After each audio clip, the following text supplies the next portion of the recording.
ترتيب الدوري المصري وموقف النادي الأهلي في الدوري ومواعيد مباريات الأهلي القادمة إفريقيا ومحليا باليوم والساعة. محدثكم الإعلامي وافي عرفة على قناة الأهلوية. صل على الرسول وندخل في الموضوع على طول. نبدأ بمواعيد مباريات الأهلي القادمة. يلتقي الأهلي مع نادي تيبي مازيمبي في قبل نهائي بطولة أفريقيا أبطال الدوري يوم السبت الموافق 20 إبريل الساعة 3 عصرا على ملعب مازيمبي، ويقام لقاء الإياب يوم الجمعة 26 إبريل الساعة 7 مساء على ملعب الأهلي.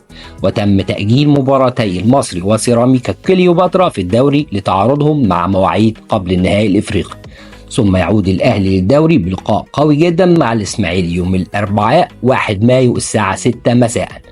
أما عن موقف الأهلي في ترتيب جدول الدوري، يحتل الأهلي الآن المركز العاشر برصيد 21 نقطة من 11 مباراة، ويأتي في المركز الأول نادي بيراميدز برصيد 32 نقطة.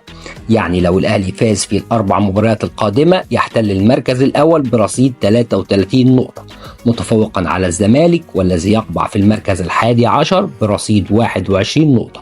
ولو فاز الزمالك بالمباراتين القادمتين ليتساوى مع الأهلي وبيراميدز في نفس عدد المباريات 15 مباراة، يصبح الزمالك في المركز الخامس برصيد 27 نقطة، أي أن الفرصة مواتية للشياطين الحمر من اعتلاء جدول الترتيب كالعادة، والإثبات للجميع أن العبرة بالخواتيم. وإن شاء الله الدوري أهلاوي وبطولة أفريقيا في الجزيرة. ما تنساش تعمل لايك على الماشي وانت ماشي، وتشترك في القناة عشان يوصلك كل جديد، والسلام عليكم.